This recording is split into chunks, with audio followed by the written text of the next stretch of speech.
નમસ્કાર વિદ્યાર્થી મિત્રો, good morning all of you. આપણે આજથી દરેક ચેપ્ટરના ગુજરાત બોર્ડને લગતા MCQ સોલ્વ કરાવશું અને આ MCQ ગુજકેટમાં પણ તમને ફાયદો કરાવશે, બરાબર. એટલે દરેક બાળકોએ બને ત્યાં સુધી MCQ એક વખત PDF મળે PDF અને વિડીયોમાં તમે રેકોર્ડિંગ જુઓ તો રેકોર્ડિંગ જોઈ લેવું જરૂરી છે, બરાબર છે. તો ઝડપથી શરૂઆત કરીએ, કારણ કે દરેક ચેપ્ટરના મિનિમમ 100 MCQ આપણે કરાવશું ગુજરાત બોર્ડને લગતા, જેમાં ગુજકેટ પણ આવી જાય અને 100% સિલેબસવાળું જે ટોપિક્સ નીકળી ગયા છે એના પણ MCQ આવશે, બરાબર છે. તો શરૂઆત કરીએ. MCQ નંબર પહેલો, સુવાહક એને સંપર્ક દ્વારા વિદ્યુત ભારિત કરવામાં આવે તો જે પદાર્થ વિદ્યુત ભારિત થયો હોય તે પદાર્થનું દળ વધે કે ઘટે. તો જો કોઈ પદાર્થ ધન ભારિત થાય તો ધન ભારિત થાય એટલે એનો મિનિંગ તે ઇલેક્ટ્રોન ગુમાવતો હોય. કોઈ પદાર્થ ધન વિદ્યુત ભારિત થતો હોય તો ઇલેક્ટ્રોન ગુમાવતો હોય, ઇલેક્ટ્રોન ગુમાવે એટલે તેનું દળ ઘટતું હોય, કારણ કે ઇલેક્ટ્રોન એના ઉપરથી બીજી જગ્યાએ જતા હોય તો દળ ઘટે. ઋણ ભારિત થાય, ધન ભારિત થાય તો દળ ઘટશે. અને એના કરતાં ઉલટું કે જો પદાર્થ ઋણ ભારિત થાય તો તે ઇલેક્ટ્રોન મેળવે,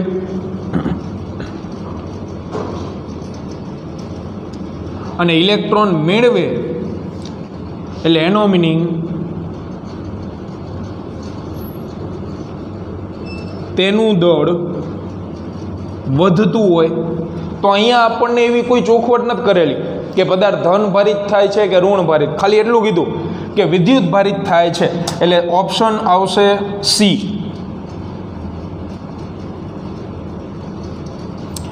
ત્યાર પછી બીજો MCQ, સ્થિર વિદ્યુત શેના લીધે ઉત્પન્ન થાય છે? તો સ્થિર વિદ્યુત ઉત્પન્ન થવા માટે ઘણા બધા કારણો જવાબદાર હોય. એમાંથી પહેલું ઓપ્શન આપેલો છે ઘર્ષણ. તો ઘર્ષણ દ્વારા સ્થિર વિદ્યુત ઉત્પન્ન થાય. સ્થિર વિદ્યુત એટલે શું? તો પદાર્થ વિદ્યુત ભારિત થવો, બરોબર. સ્થિર વિદ્યુતનો મિનિંગ થાય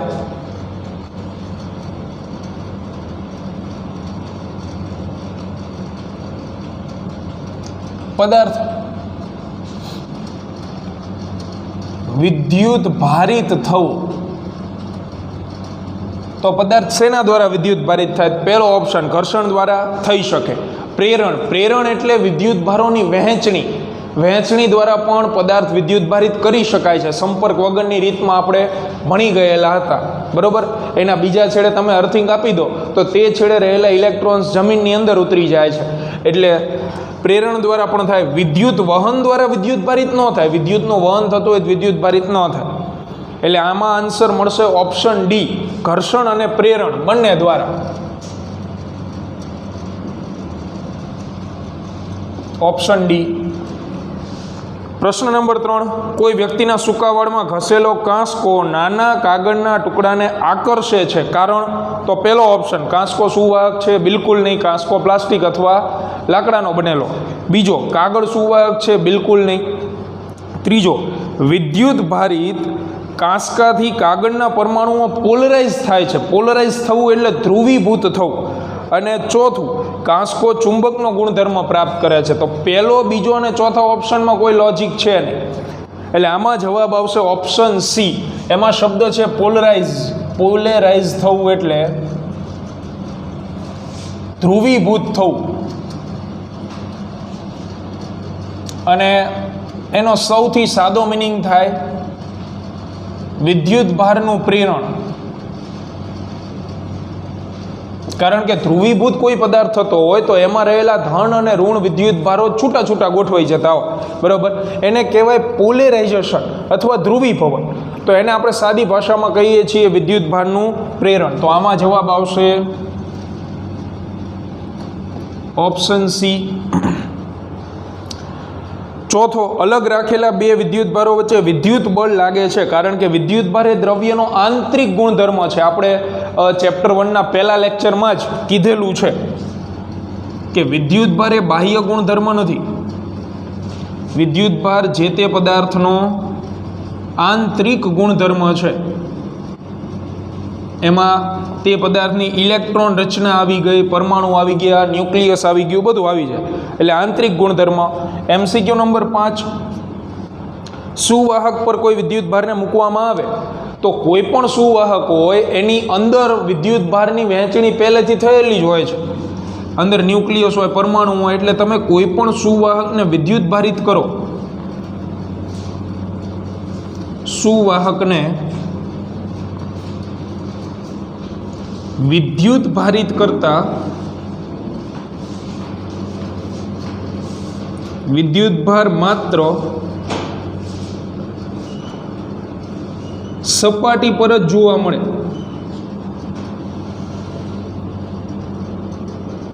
અને એ કેપેસિટરમાં હું તમને શીખવાડી ગયો છું કે જેવી જે તે પદાર્થની ક્ષમતા એટલો વિદ્યુતભાર એની સપાટી ઉપર રાખી શકાય. એના કરતાં વધારે વિદ્યુતભાર ગોઠવણ ટ્રાય કરો તો એ વિદ્યુતભાર સપાટી ઉપરથી છટકી જાય. ટૂંકમાં વિદ્યુતભારિત પદાર્થની સપાટી ઉપર જ વિદ્યુતભાર રહી શકે, અંદરની સાઈડ જશે નહીં. MCQ નંબર 6, 1 કુલમ વિદ્યુતભાર બરાબર ખાલી જગ્યા ઇલેક્ટ્રોન પરના વિદ્યુતભારનું મૂલ્ય ક્વાન્ટમીકરણના સિદ્ધાંત મુજબ. બરાબર, 1 કુલમ વિદ્યુતભાર ઉપર હોય તો ઇલેક્ટ્રોનની સંખ્યા ગોતવાની છે આપણે. ઇલેક્ટ્રોન્સની સંખ્યા ગોતવા માટે ત્રિરાશિ મૂકી દેવાની કે 1.6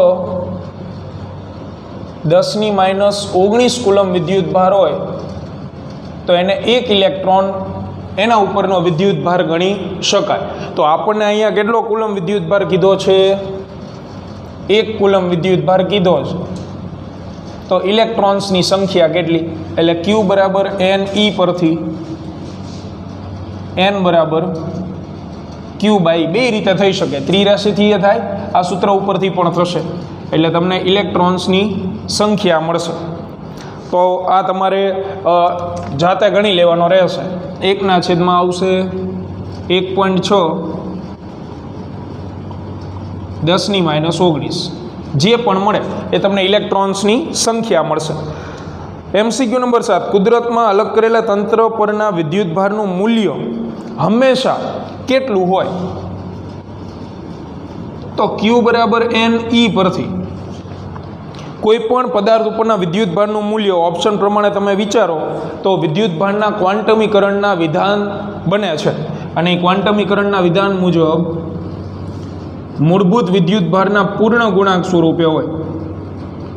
મૂળભૂત અથવા તો પ્રાથમિક વિદ્યુતભારના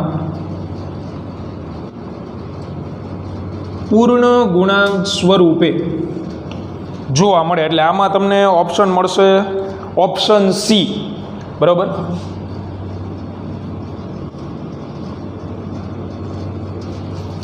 તો તમે MCQ સોલ્વ કરશો એટલે જોડે જોડે થિયરી પણ થતી જશે. એના પછી MCQ નંબર 8 જુઓ. આની PDF મોકલશું આપણે.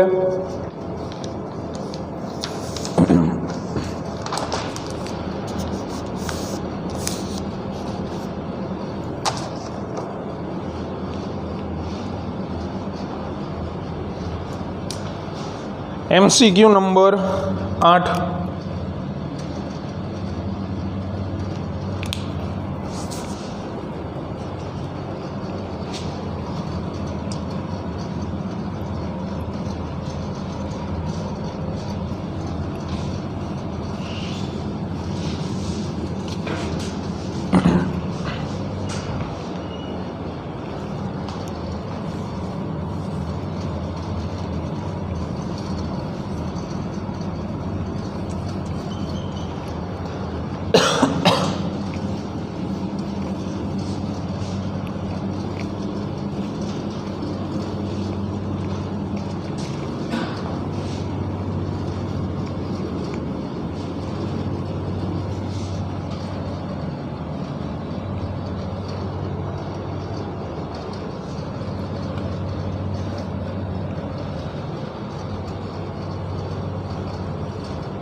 તો 8માની રકમ જુઓ,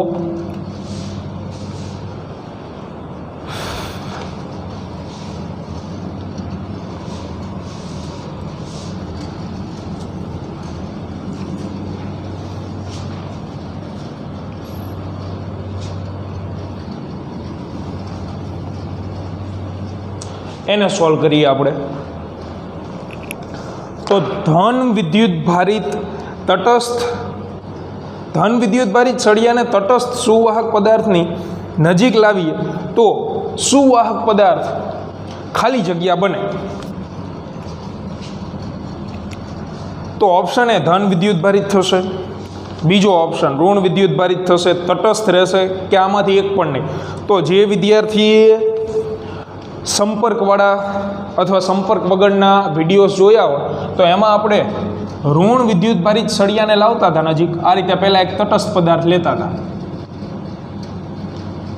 પછી તમે આની નજીક એક સળિયો લાવતા. આમાં કયો ધન ભારિત કીધો છે, તો ધન ભારિત સળિયો જો નજીક લાવીએ તો અંદર પ્રેરણ થાય એટલે ઋણ વિદ્યુત ભારિત અહીંયા જમા થાય અને ધન વિદ્યુત ભાર અહીંયા જમા થાય. પછી રકમમાં તમને એવું નથી કીધું કે અર્થિંગ આપવામાં આવે, તો ધ્યાનથી રકમ વાંચો. ધન વિદ્યુત ભારિત સળિયાને તટસ્થ સુવાહક પદાર્થની નજીક લાવીએ તો શું થાય? આ નજીક લાવ્યા તો આ સુવાહક ઉપર શું અસર થઈ? આ સુવાહક જ હતો જે શરૂઆતમાં તટસ્થ જ છે. હવે હું આની નજીક ધન ભારિત સળિયો લાવીને મૂકી દઉં તો શું અસર થાય? તો તટસ્થ જ રહે. ક્યાં સુધી તટસ્થ રહે? જ્યાં સુધી તમે અર્થિંગ ન આપો ને ત્યાં સુધી. જેવું તમે અર્થિંગ આપો એટલે શું થાય કે અહીંયાથી ઇલેક્ટ્રોન અહીંયા આવશે ને આને નલ કરી નાખે, તટસ્થ કરી નાખે, એટલે એ ઋણ ભારિત બને. તો રકમની અંદર ધ્યાનથી મિત્રો સંપર્કની રીત અથવા તો અર્થિંગની કોઈ જ ચર્ચા રકમમાં કરેલી નથી. આપણે એક તટસ્થ પદાર્થ અહીંયા દોરી દઈએ.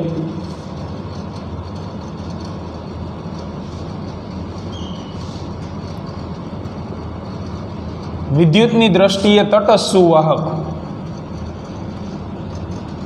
હવે એની નજીક તમે ધન ભારિત સળિયો લાવો.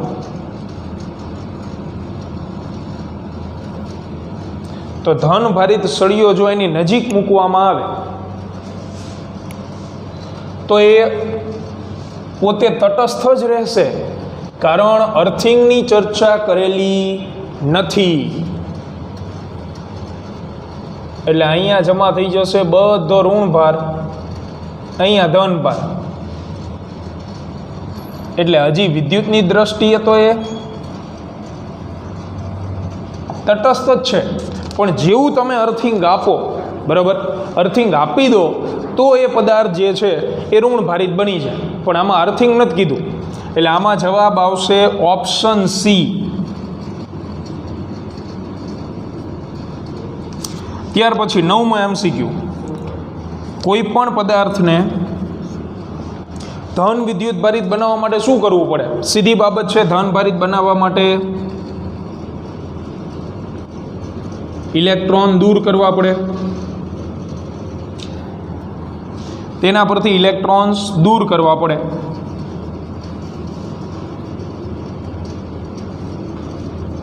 એટલે આમાં જવાબ આવશે ઓપ્શન બી. 10મો MCQ. વિદ્યુત ભારનો SI એકમ તો કે કુલંબ છે. જોડે જોડે CGS એકમ તમને યાદ કરાવી દઉં તો CGS એકમ હતો સ્ટાર્ટ કુલંબ, જેમાં 1 કુલંબ બરાબર હતું 3 × 10⁹ સ્ટાર્ટ કુલંબ.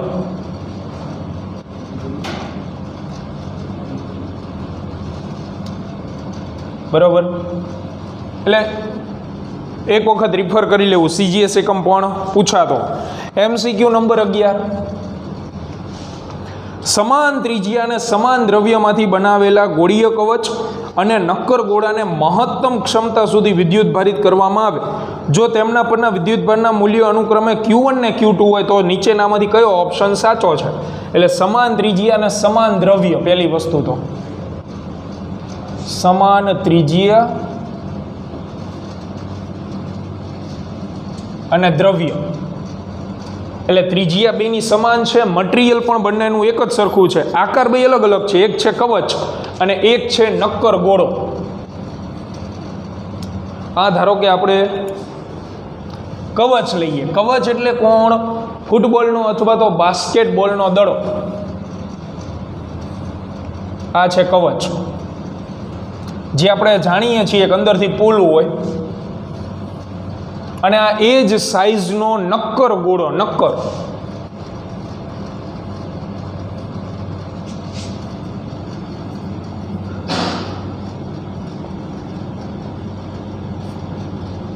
બરાબર. હવે તમે બંનેને મહત્તમ ક્ષમતા સુધી વિદ્યુત ભારિત કરો તો આપણે હમણાં જ MCQ ગણી ગયા, કોઈ પણ પદાર્થને વિદ્યુત ભારિત કરવામાં આવે બધો વિદ્યુત ભાર ક્યાં જમા થાય? સપાટી ઉપર. બરાબર છે. અંદર તો વિદ્યુત ભાર જવાનો નથી. તો બંનેની ત્રિજ્યા સમાન છે, દ્રવ્ય પણ સમાન છે, તો બંનેની સપાટી એક જ સરખી હશે, તો બે ઉપર સરખા વિદ્યુત ભાર જ જોવા મળે. આના ઉપર ધારો કે હું Q1 મૂકું, આના ઉપર Q2 મૂકું, તો બંને સુવાહક હોવાથી માત્ર તેમની સપાટી પર જ વિદ્યુત ભાર જમા થશે. અને સપાટી બેની એક જ સરખી છે, બરાબર. આકાર અલગ અલગ નથી, આકાર એક સરખા જ છે, પણ આ પોલો છે અને આ નક્કર છે. તો એના માટે તમે લખી શકો કે Q1 will be equal to Q2. એટલે આમાં જવાબ આવશે ઓપ્શન સી. MCQ નંબર 12 કે 2He4ના પરમાણુ પરનો વિદ્યુત ભાર કેટલો થાય? તો આપણે આલ્ફા કણ જેને કહીએ છીએ એ હિલિયમ, તો આ તો ધોરણ 11માં આપણે શીખવાડી ગયા છીએ. Q બરાબર Ne પરથી એનો વિદ્યુત ભાર 2E થાય. એટલે 2 ગુણ્યા 1.6 10⁻⁹ 13મો. બે વિદ્યુત ભારો વચ્ચે પ્રવર્તતું કુલંબીય બળ એ કયા પ્રકારનું હોય? તો કુલંબ બળ એટલે કે વિદ્યુત બળ એ આકર્ષી અને અપાકર્ષી બંને પ્રકારનું હોઈ શકે. આકર્ષી અથવા અપાકર્ષી પ્રકારનું, બંને પ્રકારના હોઈ શકે. અને આમાં જો ગુરુત્વાકર્ષણ બળ પૂછે તો એમાં આન્સર આવે માત્ર આકર્ષી પ્રકાર. શું કામ એવું પૂછી શકે? તો આ ચેપ્ટરની શરૂઆતમાં તમને જે દાખલાઓ આપેલા છે એમાં વિદ્યુત બળની ગુરુત્વાકર્ષી બળ સાથે કમ્પેરિઝન પણ કરેલી છે. 14મો MCQ પ્રોટોનનું ક્વાર્ક્સ બંધારણ, 15મો ન્યુટ્રોનનું ક્વાર્ક્સ બંધારણ. તો ક્વાર્ક્સ બંધારણ આપણે ભણાવી ચૂક્યા છીએ ધોરણ 11માં. પ્રોટોન, તો પ્રોટોન હોય પ્લસ E વિદ્યુત ભાર ધરાવે. પ્લસ E વિદ્યુત ભાર. તો ક્વાર્ક્સના બે પ્રકાર હતા, અપ ક્વાર્ક અને ડાઉન ક્વાર્ક. તો તમે બે અપ ક્વાર્ક ભેગા કરો અને એક ડાઉન ક્વાર્ક ભેગો કરો એટલે આટલો વિદ્યુત ભાર બની જાય. અપ ક્વાર્કનો વિદ્યુત ભાર હતો +2/3E, બીજો પણ અપ ક્વાર્ક +2/3E અને ત્રીજો ડાઉન ક્વાર્ક -1/3E. તો તમે આમાં લસા લેશો એટલે 2 + 2 -1/3 × E. તો આનો આન્સર આપણને મળશે +E. તો પ્રોટોનનું ક્વાર્ક બંધારણ UUD આવે, ન્યુટ્રોનનું તો UDD. ન્યુટ્રોન માટે UDD, up down down, +2/3E -1/3E અને -1/3E એટલે UDD. જોડે જોડે તમને એક્સ્ટ્રા એક લખાઈ દઈએ આપણે ઇલેક્ટ્રોનનું ક્વાર્ક બંધારણ. તો ઇલેક્ટ્રોનનું હતું મિત્રો DDD, -1/3E -1/3E અને -1/3E એટલે એનો આન્સર મળશે -E. ન્યુટ્રોનમાં મળશે 0. તો આ ક્વાર્ક્સ બંધારણ. ત્યાર પછી MCQ નંબર 16 એની ગણતરી કરીએ.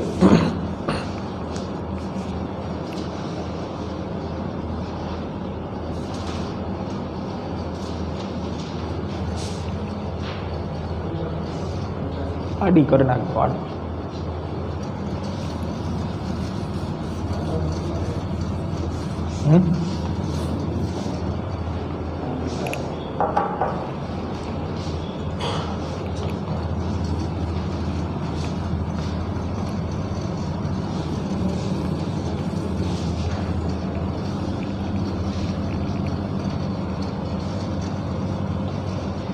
બોર્ડ પછી કોઈ ભણાવવા વાર ન લાગે એટલે પૂછવા વાર લાગે.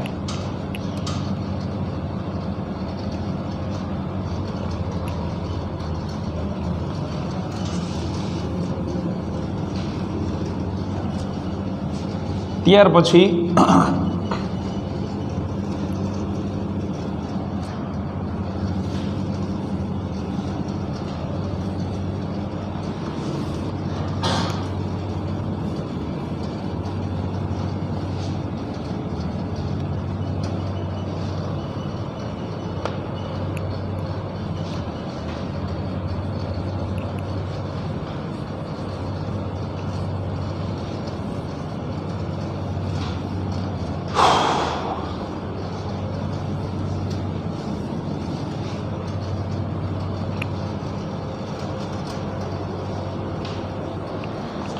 તો 16મો MCQ જુઓ.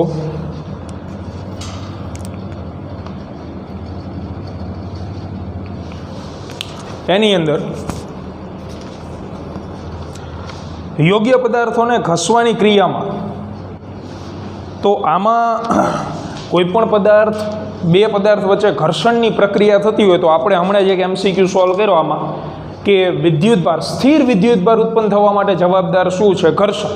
તો ઘર્ષણ દ્વારા પદાર્થ વિદ્યુતભારિત થાય, બરાબર. એટલે એક પદાર્થ ધારો કે ધન વિદ્યુતભારિત થતો હોય, કારણ કે ઘર્ષણની પ્રક્રિયા બે પદાર્થ વચ્ચે થવાની છે. બે પદાર્થ વચ્ચે ઘર્ષણ થતું હોય તો એક પદાર્થ ઇલેક્ટ્રોન જો ગુમાવતો હોય તો એટલા જ ઇલેક્ટ્રોન બીજો પદાર્થ મેળવી લેતો હોય. તો તંત્રનો કુલ વિદ્યુતભાર તો હંમેશા શું રહે? અચળ જ રહે. એટલે આમાં જે ઓપ્શન આપેલા છે એ મુજબ કોઈ વિદ્યુતભાર ઉત્પન્ન થશે નહીં. એટલે કે એમાં આવશે વિદ્યુતભાર સંરક્ષણનો નિયમ. ઘર્ષણની પ્રક્રિયા બે પદાર્થો વચ્ચે થાય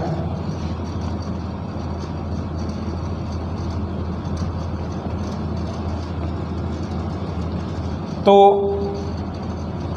ઘર્ષણ પહેલા અને ઘર્ષણ પછી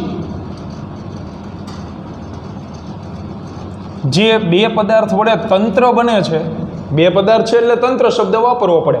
તો ઘર્ષણ પહેલા અને ઘર્ષણ બાદ તંત્રનો કુલ વિદ્યુતભાર તો એટલો જ રહે.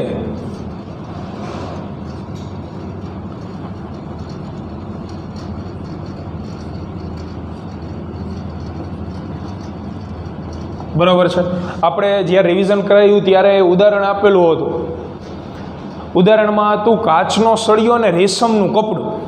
શરૂઆતમાં બે તટસ્થ હતા, પછી જ્યારે બંનેને ઘસવામાં આવે તો કાચનો સળિયો ઇલેક્ટ્રોન્સ ગુમાવતો હતો, એટલા જ ઇલેક્ટ્રોન્સ રેશમનું કપડું મેળવતું હતું, બરાબર.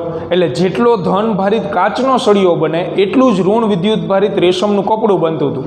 વળી પાછા બેયના વિદ્યુતભારનો તમે સરવાળો કરો તો પાછો જવાબ આવી જતો તો 0. એટલે આમાં તમે સિમ્પલ યાદ રાખી શકો વિદ્યુતભાર સંરક્ષણ મુજબ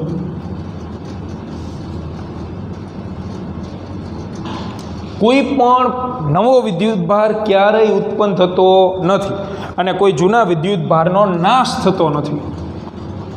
એટલે આમાં ઓપ્શન આવશે સી, કોઈ નવો વિદ્યુતભાર ઉત્પન્ન થતો નથી. 17મો MCQ.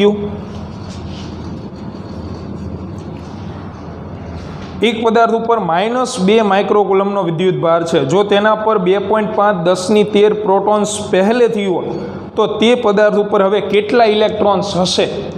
બરાબર છે. તો આમાં શરૂઆતમાં તે પદાર્થ પર પ્રારંભમાં કોઈ પણ પદાર્થ જે તે પદાર્થ હોય એ તટસ્થ જ હોય, એટલે કે જેટલા ઇલેક્ટ્રોન્સ હોય એટલા પ્રોટોન્સ હોય, જેટલા ઇલેક્ટ્રોન્સ એટલા જ પ્રોટોન્સ તમને જોવા મળે. તો આમાં ચોખ્ખું લખેલું છે કે શરૂઆતમાં 2.5 10^13 પ્રોટોન પહેલેથી હતા. તો અહીં પદાર્થ પર પ્રારંભમાં 2.5 10^13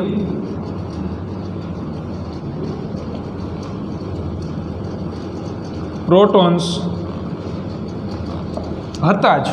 શરૂઆતમાં આટલા પ્રોટોન હતા જ, એટલે એનો મિનિંગ શરૂઆતમાં ઇલેક્ટ્રોને કેટલા હશે એટલા જ. તો કે પ્રારંભમાં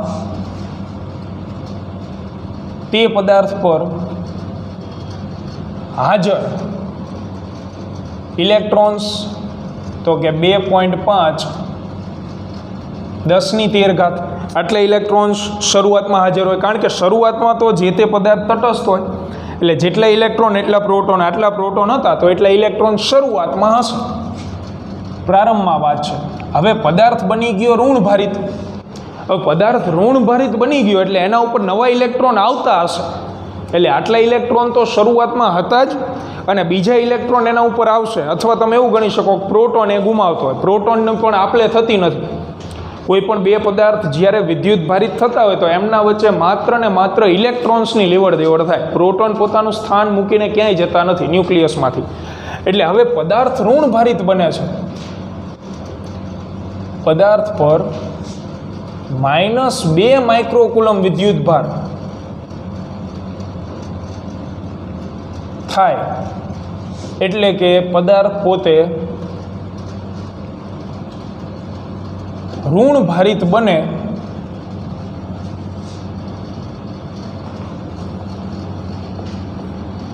તો તેના પર બીજા નવા ઇલેક્ટ્રોન્સ આવે.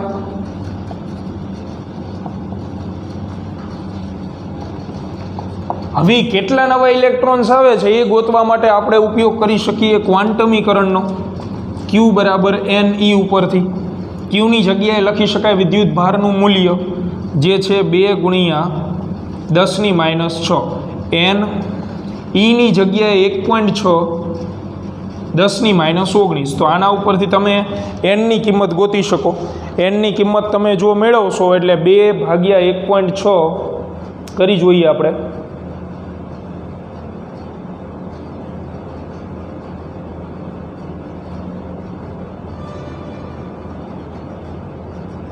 1.25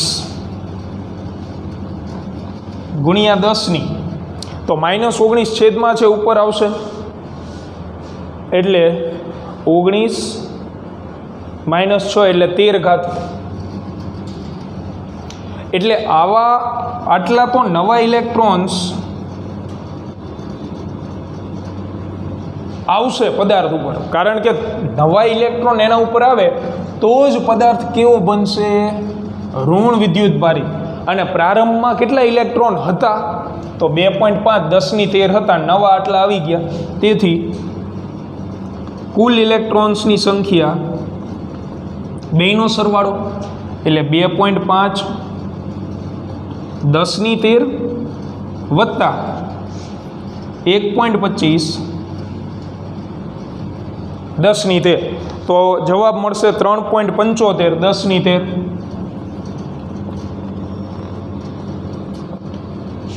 બરાબર. બાદબાકી નથી કરવાની. બાદબાકી થાત ક્યારે બાદબાકી કરી શકો? જો અહીંયા ધનભાર હોત તો. જો આ પદાર્થ +2 માઇક્રોકુલમ વિદ્યુત ભારિત બનતો હોત, +2 માઇક્રોકુલમ, તો એ ધન વિદ્યુત ભારિત થાય. ધન વિદ્યુત ભારિત થવું એનો મિનિંગ ઇલેક્ટ્રોન્સ ગુમાવવા. ઇલેક્ટ્રોન્સ ગુમાવતો હોય એ પદાર્થ તો આમાંથી ઇલેક્ટ્રોન્સની સંખ્યા ઓછી થાય. બરાબર. એટલે અહીંયા જોડે લખી જ દઉં કે જો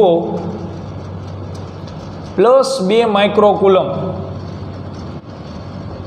જેટલો વિદ્યુત ભાર અથવા જેટલો વિદ્યુત ભારિત થતો હોત પદાર્થ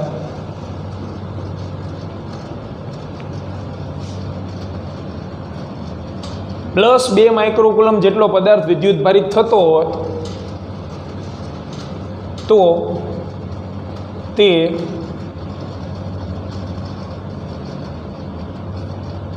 પ્રારંભમાં હાજર રહેલા ઇલેક્ટ્રોન્સમાંથી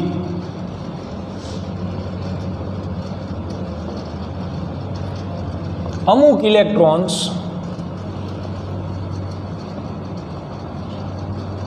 ગુમાવતો હોત, કારણ કે એ ધન ભારિત બને છે અને ધન ભારિત પદાર્થ ક્યારે બનતો હોય તો કે ઇલેક્ટ્રોન એ શું કરતો હોય, ગુમાવતો. અને તો તમારે ઇલેક્ટ્રોનની સંખ્યા મેળવવી હોત તો પ્રારંભમાં ઇલેક્ટ્રોનની સંખ્યા જેટલી મળી એમાંથી આ નવા ઇલેક્ટ્રોન્સની સંખ્યા તમારે શું કરવી પડે, બાદ કરવી પડે, તો તમને જવાબ કંઈક અલગ મળે. આમાં તો જવાબ ફિક્સ છે કે 3.75 તમે જવાબ ઓપ્શન આપેલો છે ઓપ્શન સી.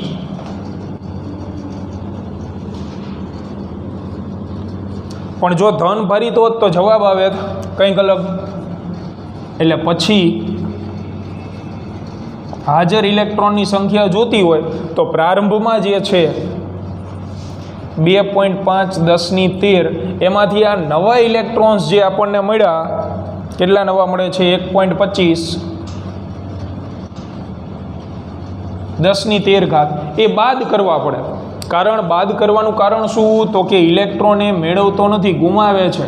અને ક્યારે એ ગુમાવતો હોય તો કે પદાર્થ પોતે કેવો બનતો હોય, ધન વિદ્યુત ભારિત. તો તમારે ઇલેક્ટ્રોનની સંખ્યાની બાદ બાકી લેવી પડે તો તમને જવાબ મળે 1.25 10^13. એવો ઓપ્શન પણ આપેલો જ છે, ઓપ્શન એ. એટલે તમારી વિચારસરણી મુજબ તમે વિચારો તો તમે ઓપ્શન એ જ ટીક કરી નાખો, કારણ કે ક્યુ બરાબર એનીમાં મોટાભાગના વિદ્યાર્થી આવડું આ મૂકે પછી બાદ બાકી લે. એટલે ધ્યાન રાખવું, પદાર્થ જે પ્રકારનો વિદ્યુત ભારિત બનતો હોય એ પ્રકારે વિચારવું જરૂરી છે. ત્યાર પછી MCQ નંબર 18 એની રકમ જુઓ.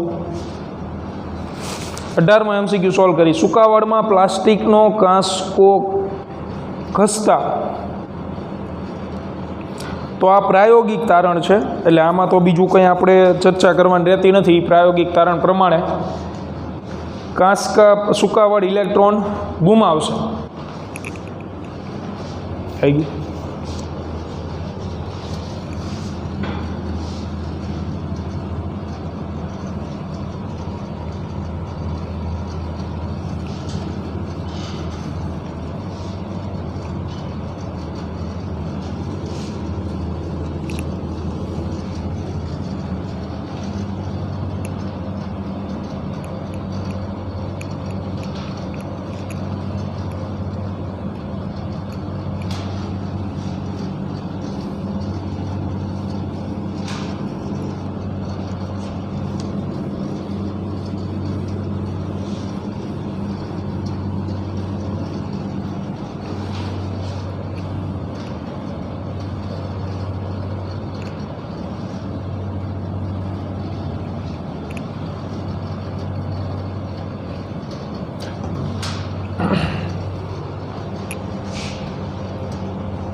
ત્યાર પછી 18માં MCQમાં પ્રાયોગિક તારણ છે,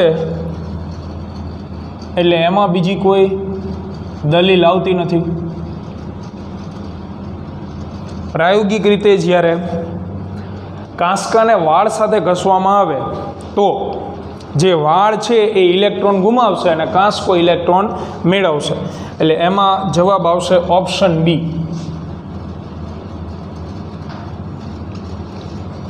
19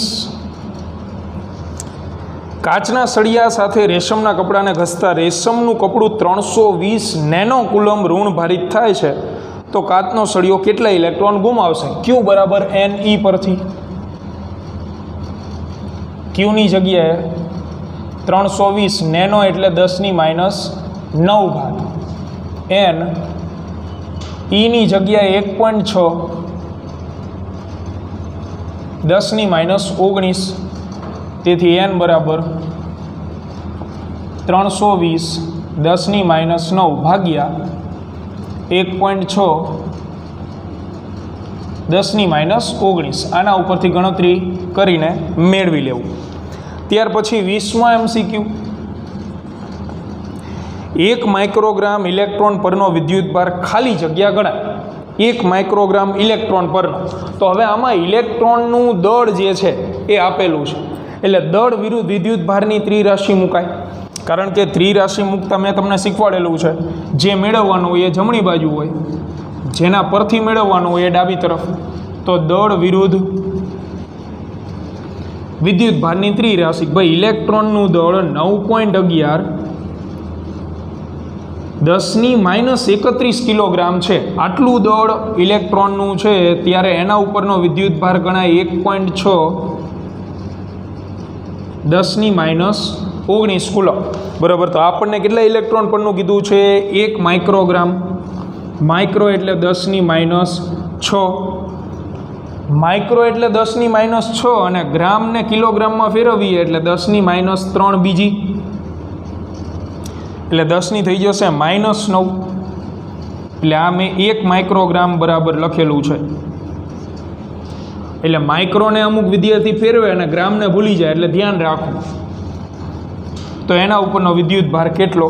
તેથી ક્યુ બરાબર આ બેનો ગુણાકાર કરીએ 1.6 10⁻19 ગુણ્યા 10ની થઈ જશે -9 ઘાત અને છેદમાં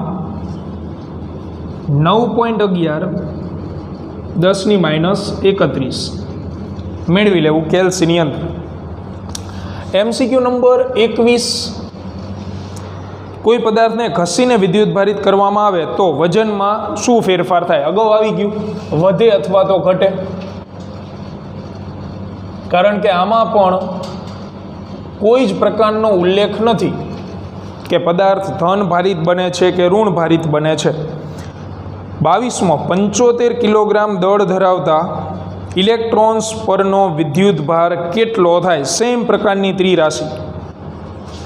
75 કિલોગ્રામ દળ ધરાવતા ઇલેક્ટ્રોન ઉપરનો વિદ્યુતભાર આપણને પૂછેલો છે. તો સૌથી પહેલાં તો જે 75 કિલોગ્રામ છે દળ, એમાં ઇલેક્ટ્રોનની સંખ્યા મેળવી લો અને પછી ગુણ્યા 1.6 10⁻19 કરી નાખો તોય ચાલે. અહીંયા તમે સીધું આમ કરી શકો કે ભાઈ 1.6 10⁻19 અને અહીંયા દળના છેદમાં, એટલે ટૂંકમાં ત્રિરાશિ તમે મૂકીને લાવી શકો. 22મો MCQ.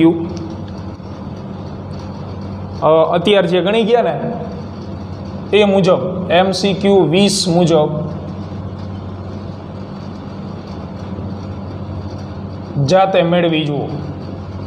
દળ વિરુદ્ધ વિદ્યુતભારની ત્રિરાશિ અને ઇલેક્ટ્રોન છે એટલે ઋણ ભાર. તો આમાં તમને જવાબ મળશે ઓપ્શન એ.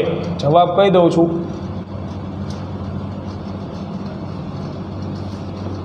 બરાબર છે. ટ્રાય કરી, થઈ જશે આરામથી. ત્યાર પછી 23 નંબરનો MCQ જુઓ. MCQ number 23. 1 ગ્રામ દળ ધરાવતા પદાર્થમાં 5 × 10⁻21 પરમાણુઓ હાજર છે. આ પદાર્થના 0.01% પરમાણુઓ પરથી 1 ઇલેક્ટ્રોન દૂર કરવામાં આવે તો પદાર્થ ઉપરનો કુલ વિદ્યુતભાર કેટલો? તો Q બરાબર Ne પરથી આપણે મૂકીએ. n એટલે પરમાણુઓની સંખ્યા. કેટલા છે પરમાણુઓ? તો 5 × 10⁻21 ઘાત. આ પરમાણુઓની સંખ્યા છે. પણ શું બધા પરમાણુઓ એક ઇલેક્ટ્રોન ગુમાવે છે? તો કે ના. જો બધા પરમાણુઓ એક ઇલેક્ટ્રોન ગુમાવતા હોય, દાખલા તરીકે આ એક પરમાણુ છે અને 1 ઇલેક્ટ્રોન ગુમાવી દીધો, તો આના ઉપરનો વિદ્યુતભાર કેટલો થઈ ગયો? +E. 1 ઇલેક્ટ્રોન ગુમાવે છે તો Ne મુજબ n ની જગ્યાએ 1 મૂકી દીધા એટલે +E વિદ્યુતભાર થયો. તો આવા તો કેટલા બધા પરમાણુઓ રહેલા છે એમાં? 5 × 10⁻21 દરેક પરમાણુ એક ઇલેક્ટ્રોન ગુમાવે તો વિદ્યુતભાર થઈ જાય 5 × 10⁻21 E. પણ દરેક પરમાણુ નથી ગુમાવતો. જો ચોખ્ખું લખેલું છે એમાં કે આ પદાર્થના 0.01% પરમાણુઓ જ ઇલેક્ટ્રોન્સ ગુમાવે છે, એટલે જેટલા પરમાણુઓ હાજર છે એના 0.01% પરમાણુઓ ઇલેક્ટ્રોન ગુમાવે છે, એટલે આના 0.01%. તો 0.01%ને સંખ્યામાં ફેરવો એટલે છેદમાં 100. આટલા પરમાણુઓ ઇલેક્ટ્રોન્સ ગુમાવે છે. આટલા પરમાણુઓ જે છે એ ઇલેક્ટ્રોન્સ ગુમાવે છે. તો આ આપણે n ની જગ્યાએ મૂકેલું કહેવાય, n ની જગ્યાએ.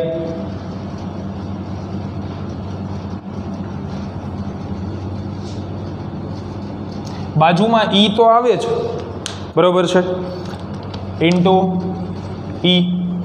જો તમને એમ કે 5% ગુમાવે છે તો ગુણ્યા 5/100 કરી નાખવાનું, એટલે આનો જવાબ તમને 5 × 10⁻21 0.01 છેદમાં 100 અને E ની જગ્યાએ 1.6 10⁻19. તો પહેલી વસ્તુ તો ગુમાવતા હોવાથી 50-50 ઓપ્શન સી અને ઓપ્શન ડી નીકળી જાય, બરાબર. એટલે ફરજિયાત ધન ભારિત જ બને તો ઓપ્શન એક જ વધે, ધન ભારિત વાળો 0.08, એક જ જવાબ એ આવે. ઇલેક્ટ્રોન ગુમાવે એટલે ધન ભારિત બનશે. ત્યાર પછી 24 નંબરનો MCQ. તો હવે સંપર્કવાળા MCQ, સંપર્કની રીત, સંપર્ક વગરની રીત, એ પ્રકારના MCQs છે થોડાક, જે આપણે કોર્સમાંથી નીકળી ગયું છે, પણ તેમ છતાં તો આપણે એ શીખવાડેલું જ છે કે જ્યારે સમાન ત્રિજ્યા અને સમાન દળ ધરાવતા કોઈ બે પદાર્થોને જ્યારે તમે સંપર્કમાં લાવો છો અને સંપર્ક દૂર કરો તો એમના ઉપરનો વિદ્યુતભાર કેટલો થાય. તો ટોટલ જે વિદ્યુતભાર છે તંત્રનો એના ભાગ્યા 2 કરવાનું થાય. પાર્ટનરશિપવાળી વાત આપણે શીખવાડેલી છે, ઝડપથી રિવાઇઝ કરી લો. એક પદાર્થ આપેલો છે જેના ઉપરનો વિદ્યુતભાર Q છે, બીજો પદાર્થ છે જે લુખો છે એટલે કે તટસ્થ છે.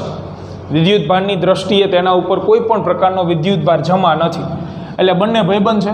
બેયની પાર્ટનરશિપ કરીએ એટલે બંનેને સંપર્કમાં લાવો. પાર્ટનરશિપ બેયની કરવામાં આવે છે તો સંપર્કમાં લાયા બંને. તો તંત્રનો વિદ્યુતભાર કેટલો થઈ ગયો? પાર્ટનરશિપનો ટોટલ ચાર્જ કેટલો ગણાય? તો કે Q + 0 એટલે કે Q. હવે તકલીફ પડતા પાર્ટનરશિપ છૂટી કરો એટલે કે સંપર્ક દૂર કરી દેવામાં આવે. તો સંપર્ક દૂર કરવામાં આવે તો શું થાય? તો સંપર્ક દૂર કરો તો પાર્ટનરશિપનો જે ટોટલ વિદ્યુતભાર છે એના 2 સમાન ભાગલા થાય. સમાન ભાગલા ત્યારે જ પડશે કે જ્યારે બંને પદાર્થો સમાન હશે. એક પદાર્થની ત્રિજ્યા વધુ હોય, એકની ત્રિજ્યા ઓછી હોય તો એના માટે બીજી મેથડ આવશે જે આપણે શીખવાડશું. તો અત્યારે તો બેયની ત્રિજ્યાઓ સમાન આપેલી છે, તો આના 2 સમાન ભાગ થાય એટલે કે આ પદાર્થ Q/2 લઈ જશે, આ પદાર્થ પણ Q/2 લઈ જશે, બરાબર. તો ધ્યાન રાખવું, સમાન પદાર્થ હોય તો ભાગલા પડે, એટલે બીજો પદાર્થ શૂન્યમાંથી Q/2 વિદ્યુત ભારિત થઈ ગયો, બરાબર. એટલે આવી ચર્ચા આપણે શરૂઆતમાં કરી ગયેલા હતા, પણ પછી કોર્સમાંથી આ નીકળી ગયેલું છે, પણ તેમ છતાં ક્યારેક ક્યારેક પૂછાઈ જાય, કારણ કે ચેપ્ટર 2માં તો કોર્સમાં છે જ. તો આમાં કીધું છે A અને B સમાન ગોળાઓ છે, દરેક ઉપર Q વિદ્યુતભાર છે. હવે ત્રીજો સમાન ગોળો છે તેને પહેલાં A સાથે સંપર્કમાં લાવવામાં આવે છે, પછી C સાથે, Cને B સાથે સંપર્કમાં લાવવામાં આવે તો C ઉપરનો વિદ્યુતભાર કેટલો? એટલે પરિસ્થિતિ કંઈક આ રીતની આપેલી છે. આ ગોળો A જેના ઉપર વિદ્યુતભાર છે કેપિટલ Q, બીજો ગોળો છે B એના ઉપર પણ વિદ્યુતભાર કેપિટલ Q છે. પછી ત્રીજો વિદ્યુતભાર રહિત, એવો શબ્દ નથી, લખી નાખજો વિદ્યુતભાર રહિત આવે. ત્રીજો વિદ્યુતભાર રહિત ગોળો આપણે વારાફરતી બેયના સંપર્કમાં લાવીએ તો આ છે એ એના સંપર્કમાં તમે વિદ્યુતભાર રહિત ગોળો સી એને સંપર્કમાં લાવો છો,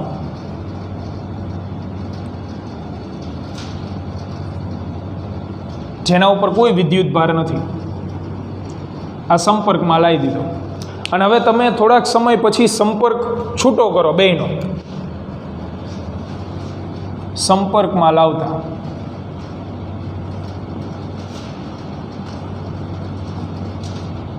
અને હવે સંપર્ક દૂર કરીએ તો સંપર્ક દૂર કરવામાં આવે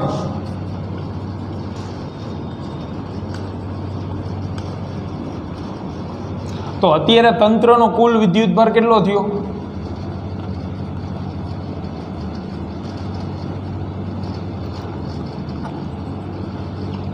તંત્રનો કુલ વિદ્યુતભાર કેટલો ગણાય? Q વત્તા 0, એટલે કે કેપિટલ Q. સંપર્ક દૂર કરવામાં આવે તો તંત્રનો જે વિદ્યુતભાર હોય એના સમાન ભાગલા થઈ જશે, એટલે A ઉપર બાકી વધશે Q/2 અને C ઉપર બાકી વધશે Q/2. હવે તમારે ગોળા C નો સંપર્ક B સાથે કરાવવાનો છે, કરાવીએ.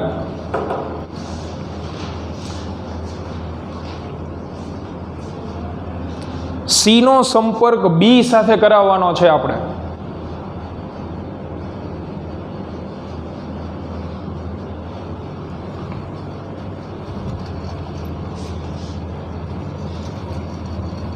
તો શું જોવા મળશે? કારણ કે હવે તો ગોળો C વિદ્યુતભાર રહિત છે નહીં, તો એના માટે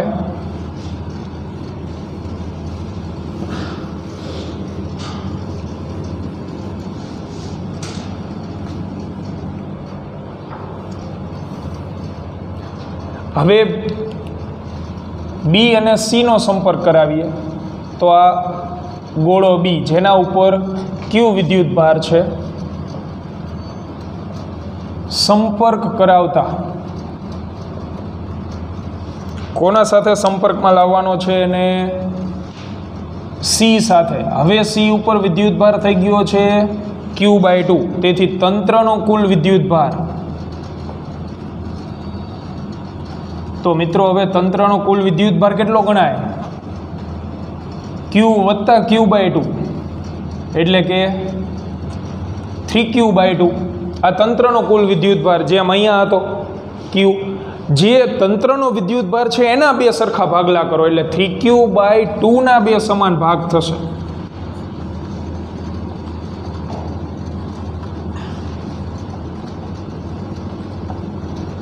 .3Q/2 ના સમાન ભાગ પડે ક્યારે? તો કે સંપર્ક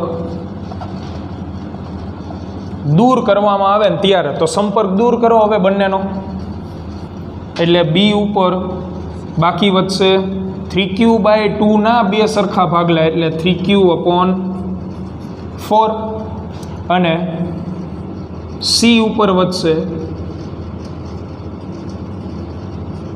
3Q/4. એટલે યાદ રાખો, તંત્રનો જે વિદ્યુતભાર હોય એના બે સમાન ભાગલા થાય, પણ એ ત્યારે જ થાય કે જ્યારે બંને ગોળાઓ સમાન હોય. તો આમાં જવાબ મળશે તમને કે ગોળા C ઉપરનો વિદ્યુતભાર કયો થાય? તો ઓપ્શન C. બરાબર છે. તો આજના લેક્ચરમાં અહીંયા સુધી રાખીએ. આવતીકાલ અથવા પરમ દિવસે MCQ નંબર 25 થી કન્ટિન્યુ કરીશું આપણે. બરાબર છે, મળીએ.